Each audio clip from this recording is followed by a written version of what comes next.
Hello friends, स्वागत है आप लोगों का आपके अपने चैनल स्टार्ट टू बेसिक में। फ्रेंड्स, हम लोग पढ़ रहे हैं एनसीईआरटी के माध्यम से ज्योग्राफी। और अभी हमने जो है पिछले वीडियो में क्लास 8 की ज्योग्राफी लेसन 2 का पार्ट 1 कंप्लीट किया है, जिसके अंतर्गत हमने जो है भूमि और मृदा के बारे में पढ़ा है। और उसी से संबंधित जो भी चैप्टर का शेष भाग बचा है हम इस वीडियो में कंप्लीट करेंगे। तो अगर आप चैनल पे नए व्यूवर हैं, चैनल को आपने सब्सक्राइब नहीं किया है तो वीडियो को अंत तक देखिए। अगर आपको अच्छा लगे तो चैनल को ज़रूर सब्सक्राइब करिए और ज़रूरतमंदों को वीडियो शेयर करिए, कमेंट्स करिएगा और लाइक करिए। तो फ्रेंड्स, बिना विलंब किए चैप्टर को हम स्टार्ट करते हैं। अभी आप सामने देख रहे हैं शब्दावली लिखा है अपक्षय। फ्रेंड्स, मैंने बताया था कि अपक्षय का मतलब होता है कि चट्टानों का अपने आसपास क्या होता है, टूटना और फूटना जो है अपक्षय कहलाता है। अब वह टूटना फूटना कैसे होगा, तो देखिए कह रहा है कि तापमान परिवर्तन, तुषार क्रिया, पौधों, प्राणियों और मनुष्यों के क्रियाकलाप द्वारा अनावरित शैलों का टूटना और क्षय होना ही क्या कहलाता है फ्रेंड्स, तो अपक्षय कहलाता है। मतलब तापमान जब बढ़ेगा तो जो चट्टानें होती हैं वो क्या होती हैं, गर्म होती हैं। ठंड पड़ेगी तो चट्टानें सिकुड़ती हैं। तो ये जो फैलना और सिकुड़ना से क्या होता है, चट्टानें टूटती हैं। तुषार वही जो कह रहा है, तुषार क्रिया का मतलब क्या हो गया, ठंड में क्या होती है, चट्टानें सिकुड़ती हैं ठंड के वजह से। और प्राणियों के और मनुष्यों के क्रियाकलापों द्वारा है। बहुत जंतु ऐसे हैं जो क्या करते हैं, मिट्टी खोद करके अपना घर बनाते हैं। तो खोदने से भी क्या होता है, चट्टानें टूटती हैं। मनुष्य भी क्या करता है, खाद्यान्न के लिए जो है कोई अगर खनिज पदार्थ निकालना है उसके लिए करता है, या भवन निर्माण करता है, या नाना प्रकार के क्रियाकलाप करता है। तो इससे क्या होता है, चट्टानें टूटती हैं। तो इन्हीं को क्या कहते हैं, अपक्षय कहते हैं। क्लियर हो गया। आइए आगे देखते हैं। कह रहा है कि केवल 1 सेंटीमीटर मृदा को बनने में फ्रेंड्स सैकड़ों वर्ष लग जाते हैं। अब सोचिए कितना जो है मृदा को बनने में समय लगता है। 1 सेंटीमीटर मृदा को बनने में सैकड़ों वर्ष लग जाते हैं। मृदा आप लोग समझ रहे हैं ना, जो धरातल का सबसे ऊपरी परत है उसी को क्या कहते हैं, मृदा कहते हैं। अब देखिए मृदा क्या है, कह रहा है मृदा जो है, जो बना है वो किससे बना है, तो मृदा बनने के लिए जनक शैलें, रंग, गठन, रासायनिक गुणधर्म, खनिज मात्रा, पारगम्यता को निर्धारित करती है। जलवायु जिसमें मुख्य भूमिका निभाती है। तापमान, वर्षा, अपक्षय, ह्यूमस निर्माण की दर को भी प्रभावित करता है। और उच्चावच, तुंगता और ढाल मृदा के संचय को निर्धारित करते हैं। वनस्पति जात, प्राणी जात और सूक्ष्म जीव ह्यूमस निर्माण की दर को प्रभावित करते हैं। समय मृदा प्रच्छेदिका की मोटाई को निश्चित करता है। मतलब आप लोगों को हम समझाना चाहें यहाँ पे, तो मृदा के ये सब कारक हैं जो क्या होते हैं, किसी से मृदा प्रभावित होता है और किसी से मृदा बनता है। तो कह रहा है कि समय जो है मृदा प्रच्छेदिका की मोटाई को निश्चित करता है। यानी देखिए 1 सेंटीमीटर बनने में कितना समय लग जाता है, सैकड़ों वर्ष लग जाते हैं। तो समय का यहाँ महत्व हुआ। समय क्या करता है, मृदा परिच्छेदिका यानी मृदा की जो मोटाई होती है उसको निश्चित करता है। यानी समय लगता है मृदा को बनने में। ठीक है। वनस्पति जात, प्राणी जात और सूक्ष्म जीव ह्यूमस निर्माण की दर को प्रभावित करते हैं। और मृदा के अंतर्गत क्या होता है, वनस्पतियां हैं, प्राणी जात है और सूक्ष्म जीव जो दब जाते हैं मिट्टी में, उन्हीं से क्या होता है, ह्यूमस का निर्माण होता है। और वह ह्यूमस को क्या करते हैं, प्रभावित करते हैं। जिस मिट्टी में, जिस मृदा में ह्यूमस ज़्यादा होगा वहाँ वनस्पति जात, प्राणी जात और सूक्ष्म जीव अधिक मात्रा में होंगे। तो मृदा क्या होगी, ह्यूमसदार होगी, यानी उपजाऊ होगी। ठीक है, क्लियर हुआ। इसको देख लेते हैं। कह रहा है ऊंचावच, तुंगता, ढाल और मृदा के संचय को निर्धारित करते हैं। बिल्कुल ऊंचावच, जैसे जहाँ अगर ऊंचाई होगा तो वहाँ मृदा क्या होगी, कम होगी। ऊंचाई पर मृदा क्या हो जाती है, कम हो जाती है। और ढाल पर मृदा जो है संचय नहीं रह पाती है। ढाल पे मृदा जो है बारिश है या जो भी जिस तरह का अगर कुछ हो प्राकृतिक चीज़ें पड़ती हैं तो उससे क्या होता है, प्रभावित होता है। और कह रहा है फ्रेंड्स जनक शैल जो होती हैं उनका रंग होता है अलग, गठन भी उनका होता है और रासायनिक गुणधर्म उनमें पाया जाता है। खनिज की मात्रा भी होती है जो पारगम्यता क्या करती है, निर्धारित करती है। उसके बाद से दे रहा है जलवायु बहुत प्रभाव डालता है। जैसा जलवायु होगी उस तरह की मिट्टियों का भी निर्माण बनता है। तापमान भी प्रभावित करती है। वर्षा, अपक्षय और ह्यूमस निर्माण द्रव्यों को क्या करते हैं, सब प्रभावित करते हैं। तो ये पांचों जो दिया हुआ है, आशा है आप लोग समझ गए होंगे। तो ये मृदा निर्माण को क्या है, प्रभावित करने वाले सारे कारक हैं। इन्हीं सब कारकों से क्या होता है, मृदा प्रभावित होती है। ठीक है, आइए आगे बढ़ते हैं। कह रहा है फ्रेंड्स, मृदा निर्माण के कारक, किन कारकों से मृदा हमारी बनती है उसके बारे में देख लेते हैं। तो मृदा निर्माण के मुख्य कारक जनक शैल का स्वरूप और जलवायविक कारक है। मतलब जनक शैल, जो मतलब जो जनक का मतलब क्या हो गया, जनक का तो ऐसे तो कहें तो राजा होता है, जनक पिता भी होता है। यहाँ उसका मतलब ये है कि जो जनक शैलें हैं, यानी जो जो शैलें जिनसे क्या होता है, जिनके ऊपर मृदा का निर्माण होता है, जो ये क्या होती हैं, इन्हीं शैलों के ऊपर क्या होता है, मृदा का निर्माण होता है। तो इन शैलों का स्वरूप भी क्या होता है, जलवायु कारकों के द्वारा निर्धारित होता है। तो मृदा निर्माण के अन्य कारक क्या हैं, स्थलाकृति है, जैव पदार्थों, मतलब उस मृदा में जैव पदार्थों कितना मिला हुआ है, और मृदा निर्माण में लगने वाला क्या है, समय है। ये अलग अलग स्थानों में ये क्या होते हैं, भिन्न भिन्न होते हैं। ठीक है, अब क्रियाकलाप देख लीजिए। भारत में क्या है, जलोढ़, काली, लाल, लैटराइट, मरुस्थली और पर्वतीय प्रकार की मृदाएं हो सकते हैं। ये मृदा के क्या है फ्रेंड्स, प्रकार दिखा रहा है कि कैसी हो सकती है भारत में। जलोढ़ मिट्टी हो सकती है, काली मिट्टी हो सकती है, लाल मिट्टी हो सकती है, लैटराइट हो सकती है, मरुस्थली और पर्वतीय प्रकार की मृदाएं हो सकती हैं। विभिन्न प्रकार की मृदाओं की एक एक मुट्ठी एकत्रित कीजिए और निरीक्षण कीजिए वे किस प्रकार के एक दूसरे से भिन्न है। अब देखिए, जलोढ़ मिट्टी आप समझ रहे हैं, जलोढ़ मिट्टी जो गंगा और जमुना का जो दोआब है, इसमें जो है जलोढ़ मिट्टी पाई जाती है। चूँकि ये बाढ़ से जो है ऊपर से बहाकर मिट्टी लाई जाती है और मैदानी क्षेत्रों में मिट्टी को बिछा दी जाती है, तो जल धारण करने की क्षमता इस मिट्टी में ज़्यादा होती है, इसीलिए इसको क्या कहते हैं, जलोढ़ मिट्टी। काली मिट्टी आप देख सकते हैं, जो विंध्य का पठार अपना है, जो बीच का जो भारत का जो मध्यवर्ती क्षेत्र है, वहाँ जो है ज्वालामुखी उद्गार से जो शैलें हुई हैं, बेसाल्ट शैलें, वो किस तरह की हैं, काली हैं। इसी काली शैल में क्या होता है, काली मिट्टी में क्या होता है, कपास की खेती जो बहुत ज़्यादा होती है, तो ये काली है। लाल मिट्टी आप समझ रहे हैं, जिसमें लाल रंग हो और उस मिट्टी में आयरन की मात्रा ज़्यादा पाई जाती है। लैटराइट मिट्टी भी इसी तरह की मिट्टी है। मरुस्थली मिट्टी आप समझ रहे हैं, जो रेगिस्तान में पाया जाता है, और पर्वतों पे जो पाई जाने मिट्टियाँ क्या हैं, पर्वतीय हैं। तो इन सभी मिट्टियों में क्या है, अपनी एक विशेषता है, अपना एक रंग है, और इनमें पाई जाने वाली जो विभिन्न प्रकार के जीवाश्म हैं, जो उर्वरता है, वो क्या है, अलग अलग है। तो इनका निर्माण, इसका बारे में आप कैसे जान सकते हैं, तो जब एक एक मुट्ठी सारी मृदा को एकत्रित करेंगे और निरीक्षण करेंगे तो आपको अंतर दिख जाएगा। क्लियर हो गया। आइए नीचे देखते हैं, मृदा निम्नीकरण और संरक्षण के उपाय। कह रहा है कि फ्रेंड्स, मृदा का जो निम्नीकरण होता है, इस टॉपिक को क्लियर करना होगा, आप लोगों को समझाना होगा। मृदा आप समझ रहे हैं, निम्नीकरण का मतलब हो गया कि उसमें जो क्षय हो रहा है, मृदा में मृदा की कमी हो रही है, मृदा में क्या हो रहा है, उसका अपक्षय हो रहा है, उसमें गिरावट आ रही है, उसी को क्या बोलते हैं, निम्नीकरण बोलते हैं। क्लियर है। संरक्षण आप समझ रहे हैं कि उसको सुरक्षित करने के लिए मिट्टी को क्या करना है, सुरक्षित करने, संरक्षण करने का, तो उसी चीज़ को इसमें हम लोग क्लियर करेंगे। ठीक है, आइए देखते हैं। मृदा अपरदन और क्षीणता मृदा संसाधन के लिए दो मुख्य खतरे हैं। कह रहा है फ्रेंड्स, मृदा अपरदन और क्षीणता मृदा संसाधन के लिए क्या है, दो मुख्य खतरे हैं। तो जब मृदा क्या होती है, अपरदित होती है, मतलब एक स्थान से दूसरे स्थान पर जाती है, और उसमें क्षीणता जो होती है, मतलब उसमें जैविक तत्व होते हैं, उसकी क्या होती है, कमी होती है। ये दो मुख्य क्या हैं, खतरा है। किस चीज़ के लिए, तो मृदा के लिए। ठीक है, मानवीय और प्राकृतिक दोनों ही कारकों से मृदाओं का क्या हो सकता है, निम्नीकरण हो सकता है। अब यह जो निम्नीकरण होगा, यानी मृदा जो अपरदित होगी या मृदा का क्षय होगा, ये किन कारणों से हो सकता है, मानवीय कारक भी हो सकते हैं और प्राकृतिक कारण भी हो सकते हैं।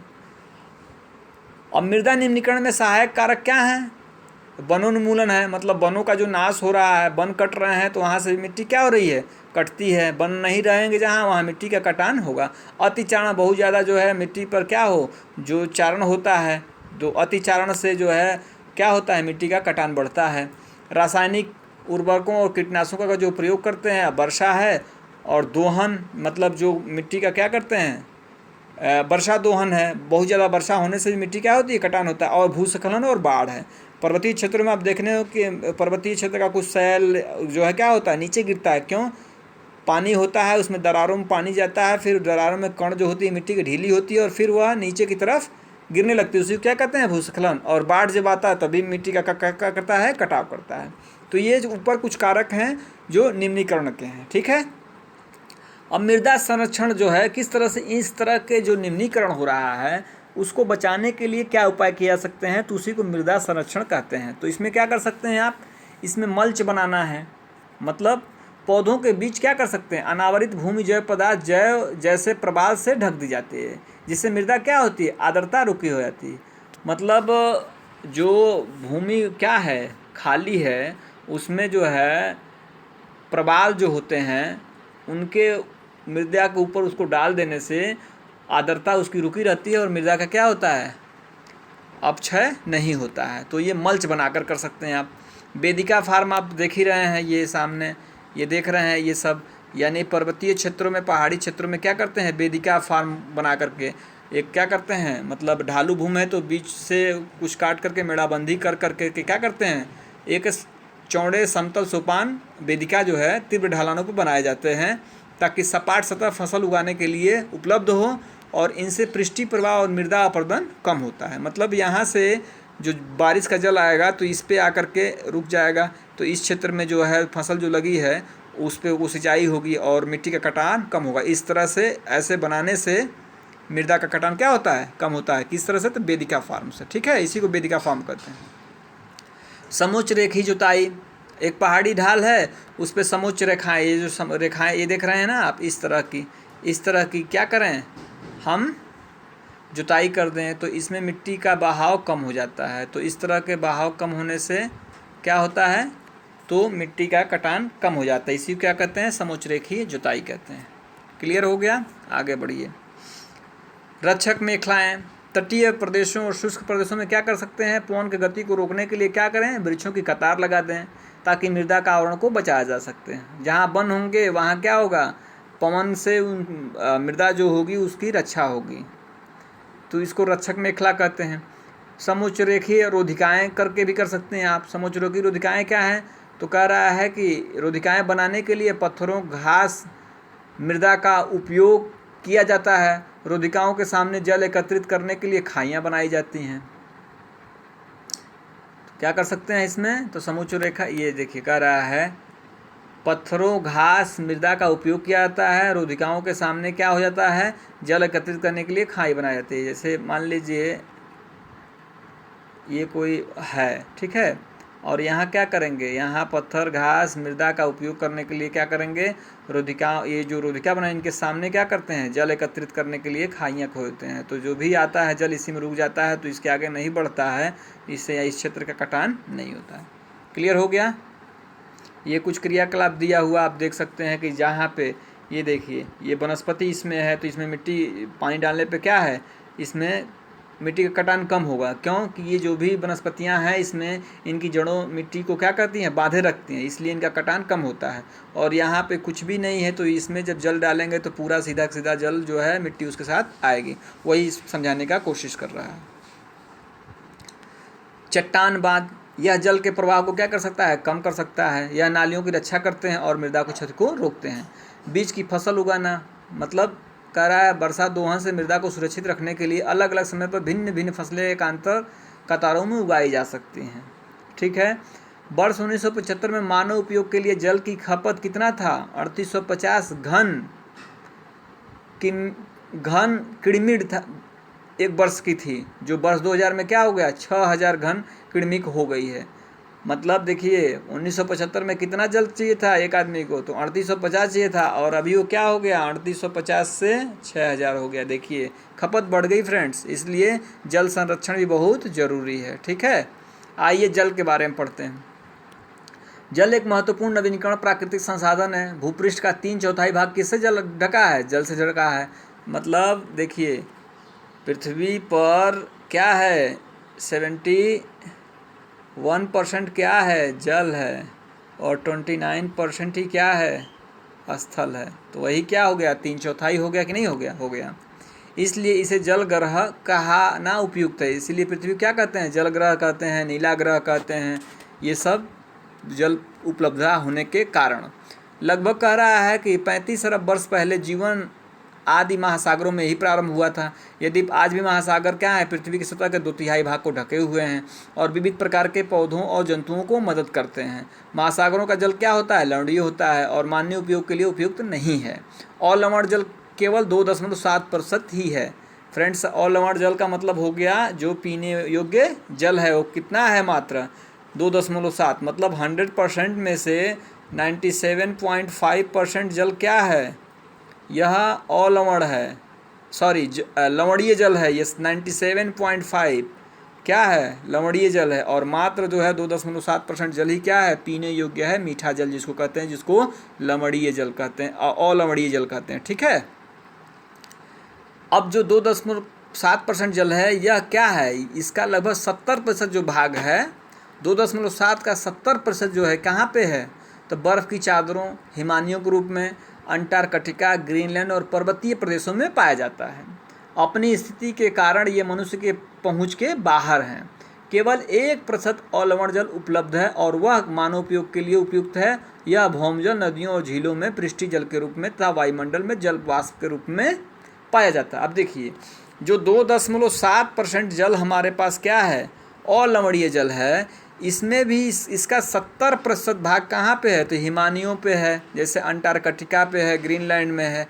और मात्र जो है 1% जो जल है फ्रेंड्स, यह जो है भूमिगत जल, जमीन के अंदर जो जल है, या नदियों में और झीलों के पृष्ठीय जल के रूप में जो है, या वायुमंडल में जल वाष्प के रूप में उपलब्ध है। कितना, मात्र 1%। और 1.7% कहाँ पे है, तो हिमनद पे है, हिमानियों में है। कहाँ पे, अंटार्कटिका हो गया आपका, ग्रीनलैंड हो गया, इस तरह का। ठीक है।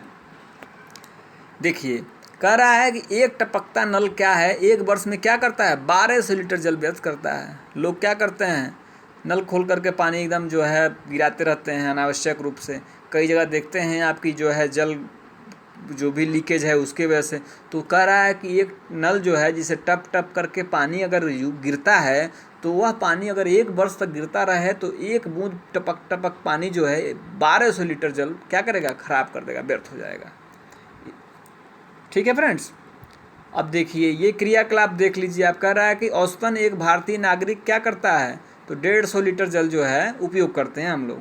उसका एक एवरेज दिया है कि पीने पे क्या करते हैं, 3 लीटर, खाना बनाना 4 लीटर, नहाना 20 लीटर, शौचालय 40 लीटर, वस्त्र धोना 40 लीटर, बर्तन धोना 20 लीटर, बागवानी में 23 लीटर। तो ये कुल क्या हो गए, मतलब एक आदमी 150 लीटर जल का उपयोग कर लेता है। ठीक है। इसलिए अलवणीय जल पृथ्वी का सबसे अधिक मूल्यवान पदार्थ है। पृथ्वी पर जल न बढ़ाया जा सकता है और न ही घटाया जा सकता है। इसकी कुल मात्रा स्थिर रहती है। इसकी प्रचुरता में विविधता प्रतीत होती है, क्योंकि यह वाष्पीकरण, वर्षण और वाह की प्रक्रियाओं द्वारा महासागरों, वायु, भूमि और पुनः महासागरों में चक्रण द्वारा निरंतर गतिशील होता है। जैसा कि आप जानते हैं, इसे जल चक्र कहते हैं। पिछले अध्याय में हमने फ्रेंड्स जल चक्र पे जो है चर्चा किया हुआ है।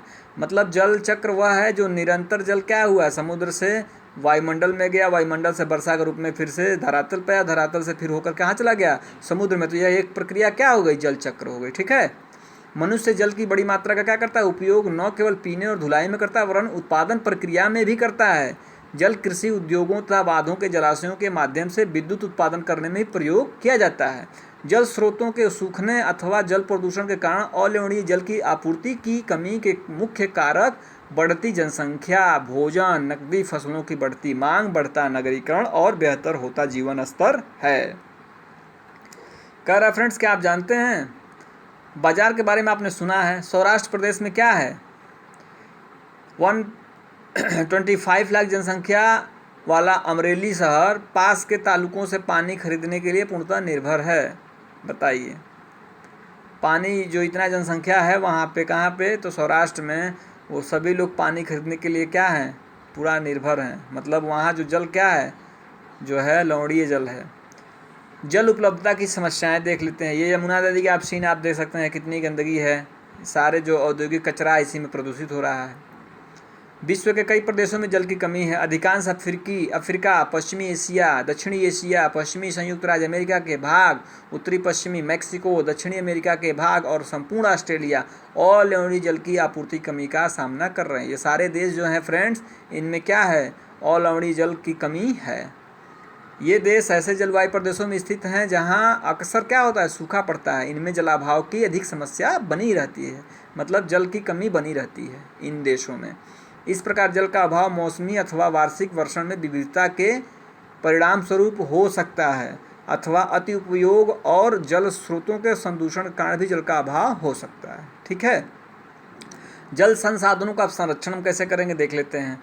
कह रहा फ्रेंड्स, आज के विश्व में शुद्ध तथा पर्याप्त जल स्रोतों तक पहुंचना एक बड़ी समस्या बन गई है। इस क्षीण होते संसाधन के संरक्षण के लिए कदम उठाने चाहिए, बिल्कुल उठाने चाहिए। यदि जल एवं नवीकरणीय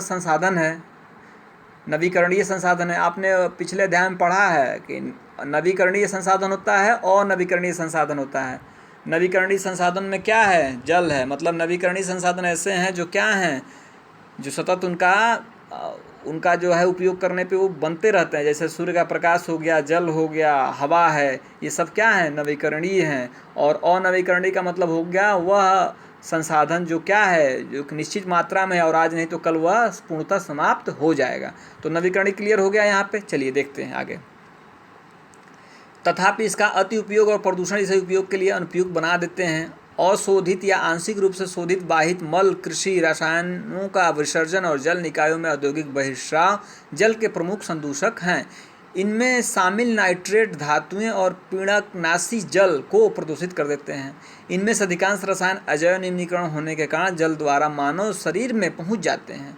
इन प्रदूषकों को जल निकायों में छोड़ने से पूर्व बहिर्स्रावों का उपयोग विधि से शोधित करके जल प्रदूषित नियंत्रित किया जा सकता है। तो ये कुछ दिए हुए हैं कि जल हमारा प्रदूषित हो रहा है, उसको कैसे हम जो है सही करें। ठीक है फ्रेंड्स, ये आप देख सकते हैं।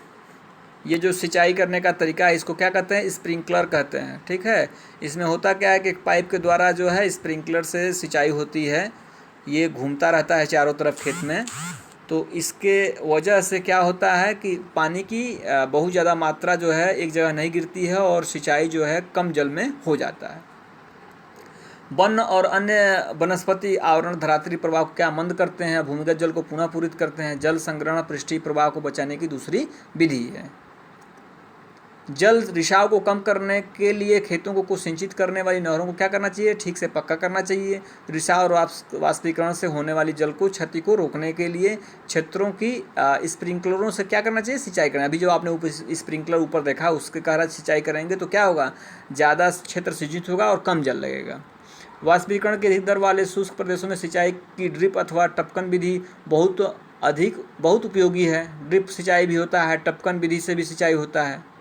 सिंचाई की इन विधियों को अपनाकर बहुमूल्य जल संसाधन को संरक्षित किया जा सकता है। ये जल को संरक्षण करने के उपाय बताए हैं। ठीक है, कह रहा है क्या आप जानते हैं, अपने घर की छत पर वर्षा का जल एकत्र करके उसे जल का संग्रहण करना एवं विभिन्न उत्पादक उपयोगों में लाना वर्षा जल संग्रहण कहलाता है। औसतन 2 घंटे की वर्षा का एक दौर 8000 लीटर जल बचाने के लिए काफ़ी है। अब छत पे भाई आप जो बारिश होती है उसको इकट्ठा करिए कहीं टैंक बना करके। कह रहा है कि 2 घंटे की वर्षा क्या करती है? 8000 लीटर जल बचा सकती है। ठीक है, प्राकृतिक वनस्पति और वन्य जीवों के बारे में देख लीजिए।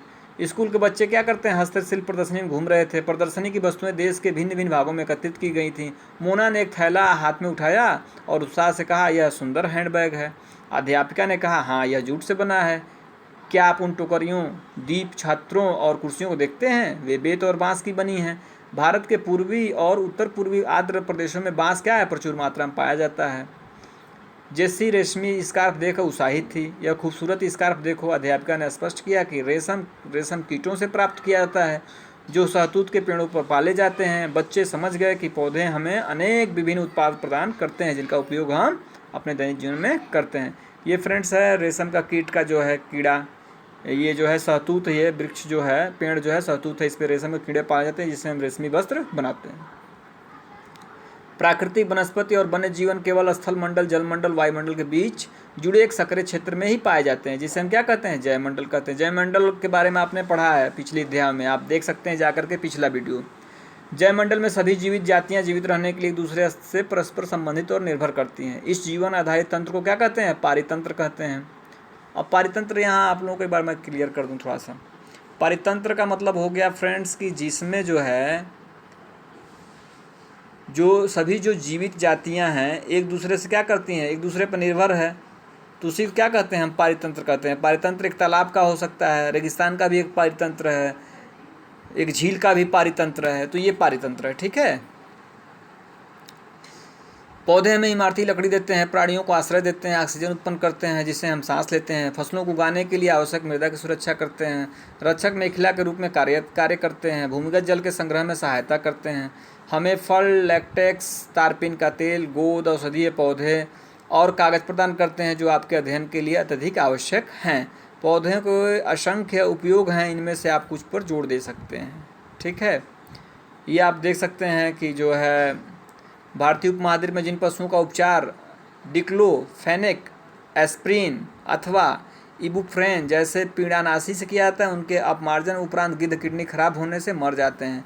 पशुओं पर इन औषधियों का उपयोग करने पर प्रतिबंध लगाने के प्रयास किए जा रहे हैं तथा आरक्षित स्थान पर गिद्ध के प्रजनन के प्रयास किए जा रहे हैं। फ्रेंड्स, ये जो गिद्ध है आप देखते हैं क्या हो रहा है, विलुप्त हो रहा है। क्यों हो रहा है? तो जो नाना प्रकार के हम कीटनाशकों का प्रयोग कर रहे हैं या जो हम पीड़ानाशी जो दवाएं लेते हैं जैसे डाइक्लोफेनिक है, एस्प्रिन, आप ब्रूफोन वगैरह जो लेते हैं दर्द के लिए, इनसे क्या हो रहा है, वो आदमी जब मर जाता है इन दवाओं को खा करके या किसी कारण से मरता है जो इन दवाइयों को, और उन्हीं आदमियों को क्या करते हैं, गिद्ध खाते हैं, आप लोगों को पता है। तो इससे क्या हो जाता है, गिद्ध की किडनी खराब हो जाती है और गिद्ध जो क्या है मर जा रहे हैं, यानी विलुप्त हो रहे हैं। ठीक है, क्लियर है?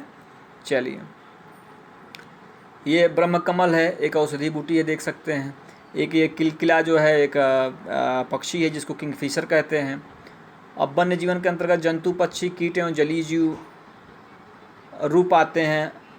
उनसे हमें दूध, मांस, खाल और ऊन प्राप्त होती है। कीट जैसे मधुमक्खी हमें शहद देती है, फूलों के परागकण में मदद करती है और पारितंत्र में अपघटक के रूप में एक महत्वपूर्ण भूमिका निभाती हैं। चिड़िया क्या करते हैं, अपने भोजन के लिए कीटों पर निर्भर है, अपघटकों के रूप में कार्य करती है। गिद्ध क्या करते हैं, मृत जीव जंतुओं को खाने के कारण क्या होता है, एक अपमार्जक है गिद्ध, और पर्यावरण का एक महत्वपूर्ण शोधक समझा जाता है।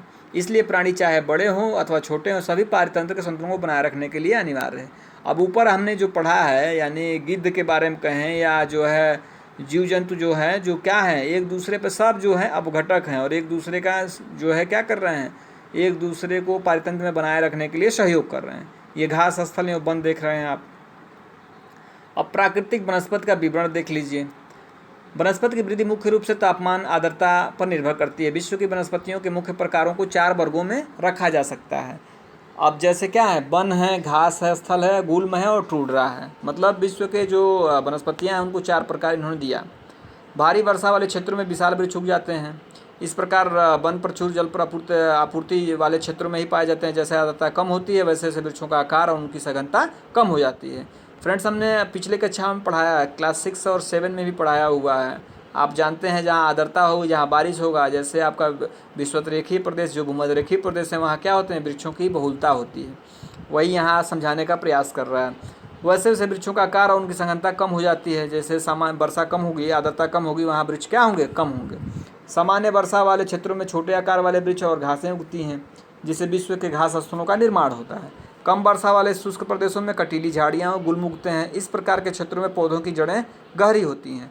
वाष्पोत्सर्जन से होने वाली आर्द्रता का हानि को घटाने के लिए इन पेड़ों की पत्तियां क्या होते हैं, कांटेदार और मोमी सतह वाली होती हैं। अब देखिए, कुछ ऐसे पेड़ हैं जो क्या होते हैं, आर्द्रता बचाए रखने के लिए क्या करती हैं, मोटी छालें बना लेती हैं और उनकी जड़ें क्या होती हैं, गहराई तक चली जाती हैं, और जो उनका जो छाल होता है उसमें मोम की तरह एक परत आ जाती है, जिससे वाष्पोत्सर्जन नहीं होता है और जल अधिक समय तक बनाए रखते हैं, आर्द्रता बनी रहती है। शीत ध्रुवीय प्रदेशों की टुंड्रा वनस्पतियों में मांस और लाइकेन सम्मिलित है। अब देखिएगा ऑब्जेक्टिव यहाँ पे है, जैसे शीत जो ध्रुवीय प्रदेश हम लोगों का है, जैसे आर्कटिक है, अंटार्कटिक है, यहाँ कौन सी वनस्पति पाई जाती है, टुंड्रा वनस्पति। और टुंड्रा वनस्पति में है क्या, तो मांस नाम है और लाइकेन है। ये क्या है, टुंड्रा वनस्पति की वनस्पतियाँ हैं। ठीक है, ये वन में अजगर आप देख सकते हैं। ये कुछ क्रियाकलाप छात्रों द्वारा है।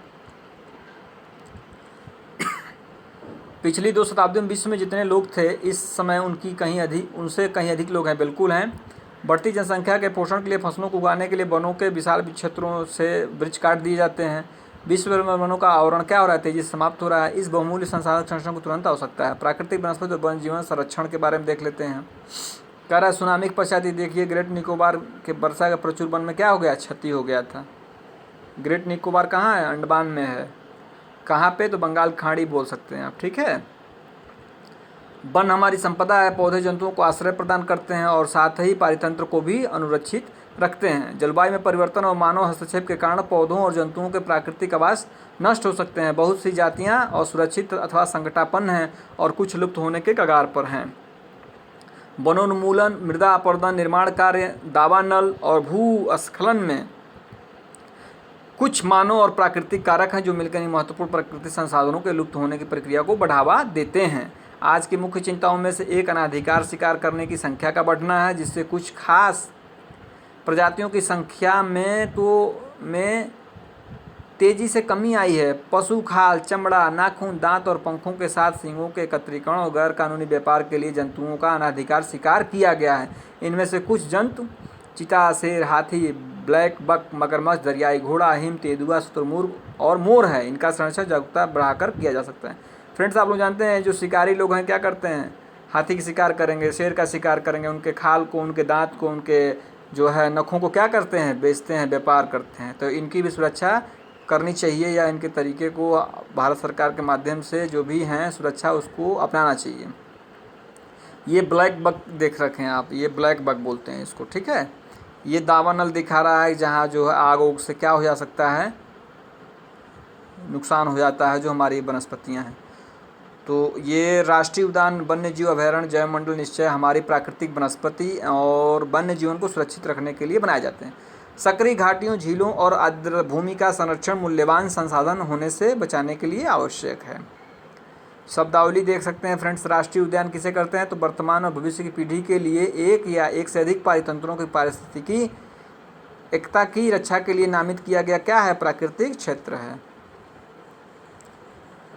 यदि प्रजातियों की सापेक्ष संख्या को भंग न किया जाए तो पर्यावरण में संतुलन बना रहता है। विश्व के अनेक भागों में मनुष्य ने अपने क्रियाकलाप से अनेक प्रजातियों के प्राकृतिक आवासों में उथल पुथल कर दी है। अनेक पक्षियों और जीव जंतुओं के अंधाधुंध शिकार के कारण या तो वे विलुप्त हो गए या विलुप्त होने के कगार पर हैं। प्रादेशिक और सामुदायिक स्तर पर जागरूकता कार्यक्रम जैसे सामाजिक वन महोत्सव को प्रोत्साहित करना चाहिए। स्कूल के बच्चों को पक्षी देखने, प्राकृतिक कैंपों में जाने के लिए प्रोत्साहित करना चाहिए ताकि वे विविध जातियों के निवास का अवलोकन कर सकें। बहुत से देश पक्षियों और पशुओं को मारने और उनके व्यापार करने के विरुद्ध हैं। भारत में शेरों, चीतों, हिरणों, भारतीय सारंग और मोर को मारना अवैध है। फ्रेंड्स, ये चीतलों का झुंड देख सकते हैं आप। यहाँ एक चीज़ देख लीजिए आप, अंतर्राष्ट्रीय परिपाटी जो है CITES जो है, जिसको जो है की स्थापना की गई, जिसने प्राणी और पक्षियों को क्या किया, अनेक जातियों की सूची तैयार किया और इसमें दिए गए सभी पक्षियों और प्राणियों के व्यापार पर प्रतिबंध लगाया। पौधों और प्राणियों को संरक्षण प्रत्येक नागरिक का नैतिक कर्तव्य है। ये काजीरंगा राष्ट्रीय नदी संस्थान। काजीरंगा कहाँ है, काजीरंगा असम में फ्रेंड्स। यहाँ एक सींग वाले गैंडे का बहुलता है। ऑब्जेक्टिव बनता है कि एक सींग वाले गैंडे कहाँ पाए जाते, तो काजीरंगा राष्ट्रीय उद्यान में, और हाथियाँ भी पाई जाती हैं। कहाँ पे, तो असम में। शब्दावली जैव मंडल निश्चय दिया है फ्रेंड्स। यह वैश्विक नेटवर्क द्वारा जुड़े रक्षित क्षेत्रों की एक श्रृंखला है जिसे संरक्षण और विकास के बीच संबंध को प्रोत्साहित करने के इरादे से बनाया गया है। तो फ्रेंड्स, इस तरह से जो है ये देख लीजिए CITES जो दिया है उसके बारे में जो है ये सब चीज़ें हैं। कह रहा है कि इसका फुल फॉर्म हो गया CITES का the convention international trade in endangered species of wild fauna and flora. सरकारों के बीच एक अंतर्राष्ट्रीय समझौता है। इसका उद्देश्य एक सुनिश्चित करना है कि वन्य प्राणी एवं पौधों के नमूनों के अंतर्राष्ट्रीय व्यापार से उनके जीवन को कोई खतरा नहीं है। मोटे तौर पर पशुओं की 5000 जातियाँ और पौधों की कितनी हैं, ये देखिए ऑब्जेक्टिव बन गया। मोटे तौर पर पशुओं की कितनी संख्या है, 5000 जातियाँ हैं इनकी, 5000 जातियाँ हैं। और पौधों की कितनी हैं, 28000 जातियाँ रक्षित की गई हैं। भालू, डॉल्फिन, कैक्टस, प्रवाल, आर्किड और एलो कुछ उदाहरण है जिनको क्या करना है, संरक्षित करना है। तो फ्रेंड्स, ये जो है चैप्टर 2 क्लास 8 का समाप्त हुआ। आइए इसके साथ कुछ अभ्यास के प्रश्न हैं, देख लेते हैं इनको झटके से, क्योंकि वीडियो थोड़ा सा लंबा हो रहा है ये। और क्या कर सकते हैं, इस स्थिति में छोड़ नहीं सकते हैं फ्रेंड्स, थोड़ा सा 5 मिनट और समय दीजिए आप लोग। कह रहा है मृदा निर्माण के लिए उत्तरदायी 2 मुख्य जलवायु कारक कौन के हैं। तो वही निर्माण में आप देख सकते हैं स्थलाकृति हो सकता है, जैव पदार्थ हो सकता है, समय भी बहुत मूल्यवान है, तो ये हो जाएगा। भूमि निम्नीकरण के कोई 2 कारण लिखिए। बहुत ही कारण है फ्रेंड्स, आप दिखा दीजिए। मानवीय कारण है और प्राकृतिक कारण है, जिसमें वनोन्मूलन है, अतिचारण है, रासायनिक प्रक्रिया है, जो भी सब लोग करते हैं, ठीक है। भूमि को महत्वपूर्ण संसाधन क्यों माना जाता है, क्यों नहीं माना जाएगा, इसी पर आदमी आवास बनाता है, रहता है, मृदा है, सारे चीज़ तो इसी पर हो रहे हैं, तो है ये है महत्वपूर्ण। किन्हीं 2 सोपानों के नाम बताइए जिन्हें सरकार ने पौधों और प्राणियों के संरक्षण के लिए आरंभ किया है। तो कह रहा है कि जो 2 सोपान नाम बता दीजिए। अभी आपने ऊपर देखा एनसी जो आपने ये जो पढ़ा है, यहाँ पे देखिए CITES के माध्यम से सरकार ने क्या किया है कि पौधों प्राणियों के संरक्षण का काम आरंभ किया है। जल संरक्षण के 3 तरीके बताइए। आप जल को कैसे संरक्षण कर सकते हैं? तो जल संरक्षण में आप देख सकते हैं जो सिंचाई हम लोग करते हैं उसमें स्प्रिंकलरों के द्वारा सिंचाई कर सकते हैं। नहरों को जो है ठीक से पक्का कर दिया जाए, रिसाव जो हो रहा है उसको बचाया जाए, ड्रिप और टपकन विधि से सिंचाई करें। ठीक है, जल संरक्षण के तरीके हो जाएंगे। सही उत्तर को चिन्हित कर लीजिए। यहाँ पे कह रहा है कि निम्नलिखित में से कौन सा कारक मृदा निर्माण का नहीं है? तो देखिए फ्रेंड्स, मृदा निर्माण का कारक में समय तो लगता है भाई, निर्मा बनते तो कारक है ही, और जैव पदार्थ भी है। तो मृदा का गठन जो है ये मृदा गठन जो है उसका प्रकार है, कारक नहीं। ठीक है, निम्नलिखित में कौन सी विधि तीव्र ढालों पर मृदा अपरदन को रोकने के लिए सर्वाधिक उपयुक्त है? तो जो है क्या करते हैं हम लोग, वेदिका कृषि बना लेते हैं। तीव्र ढालों पे क्या करते हैं, वेदिका कृषि बनाते हैं। रक्षक मेखला तो आप लोगों को पता है, वायु जब तेज चलती हैं तो वनों को लगाते हैं। ठीक है, उसके बाद तीसरा दे रहा है निम्नलिखित में से कौन सा प्रकृति के संरक्षण के अनुकूल नहीं है?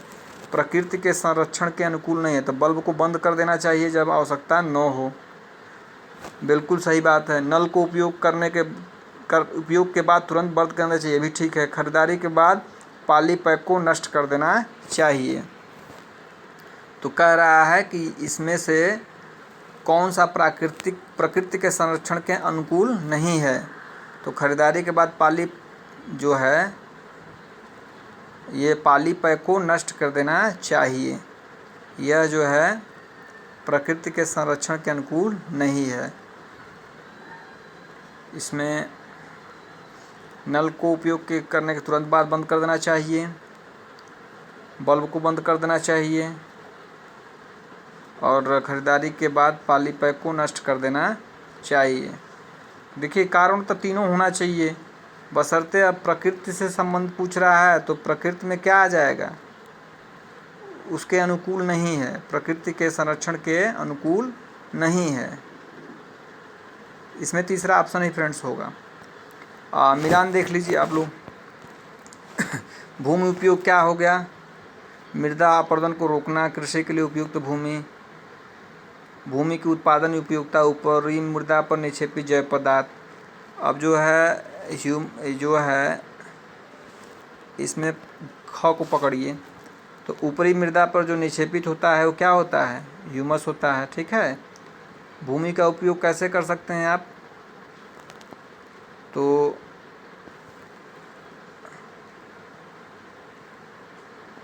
भूमि उपयोग जो है मृदा अपरदन को रोकना हो जाएगा। कृषि योग्य भूमि क्या है, तो कृषि योग्य भूमि जो है कृषि के लिए जो उपयोग भूमि है वो हो जाएगा। और चट्टान बांध क्या है, तो इसमें आप दे सकते हैं समुच्चरेखी जुताई जो है इसके अंतर्गत आ जाएगी। ठीक है फ्रेंड्स, तो फ्रेंड्स ये सत्य असत्य कथन आप लोग देख लीजिएगा, वीडियो काफ़ी लंबा हो रहा है। तो आशा है आप लोगों को ये जो है वीडियो पसंद आया होगा। फ्रेंड्स वीडियो पसंद आया हो तो चैनल को अभी भी सब्सक्राइब कर लीजिए और बेल आइकन को दबा लीजिए ताकि आपको नोटिफिकेशन मिलता रहे जब भी मैं वीडियो डालूं। और फ्रेंड्स ज़रूरतमंदों को प्लीज़ वीडियो शेयर करिए, ढेर सारा लाइक करिए, और कुछ सुझाव हो तो कमेंट्स करिए। इसी के साथ ही फ्रेंड्स हम मिलेंगे अगले वीडियो में, तब तक के लिए आप लोग अपना बहुत ख्याल रखिए। नमस्कार, धन्यवाद।